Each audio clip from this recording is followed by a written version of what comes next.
Ja. Gansgenij weliswaar vol toverij. Dit jaar hier ze door met de Carnavalsexpress.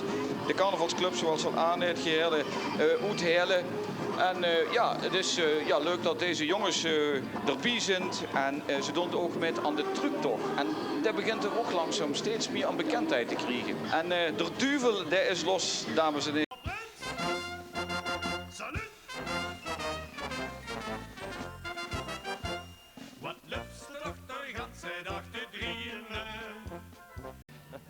Ja, dat kan ik me voorstellen, maar ik zie dat ze al flitsen in het beeld zit verdwenen.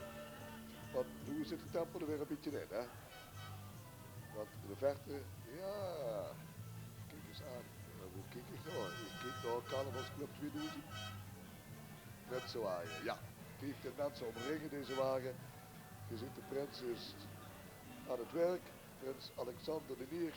Ja, ze hebben trouwens nieuwe uniformen voor de Raad van Elf. En ze organiseren ook dit jaar samen met de nieuwe generatie de tructocht op dinsdagavond. Ja, dan word je zo kijken. Ik wist dat nog even het samen organiseren zo. Ja. Maar dat is een tussenduur. En de nieuwe narrentempel is Bieder Maurice. En wat dat betreft denk ik dat prins Alexander I en hofraad Frank en adjudant Roger het prima bij elkaar want. En dat moet...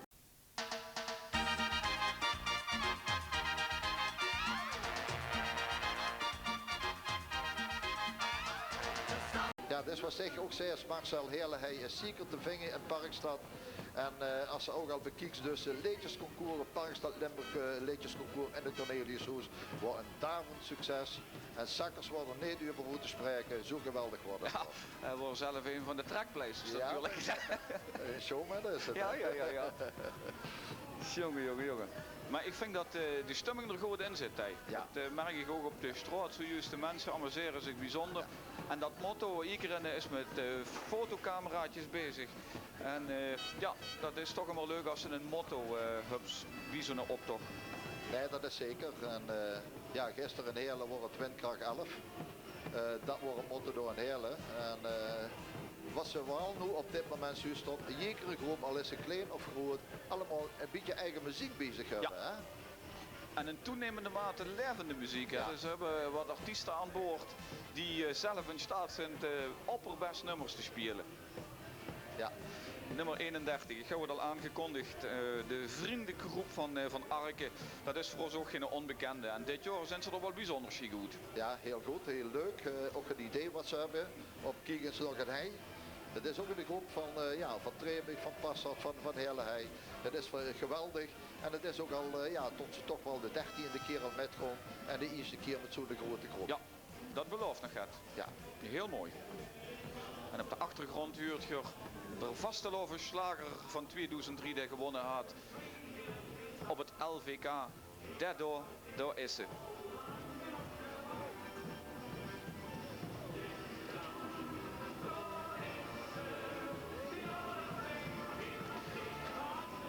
En het staat even stil op Genij, maar dat komt omdat die grote wagens hun weg over de Kerkstraat aan het zoeken zijn. Maar de kerk is er nog, dus dat moet allemaal kennen. En ik weet zeker tot er weg, nee.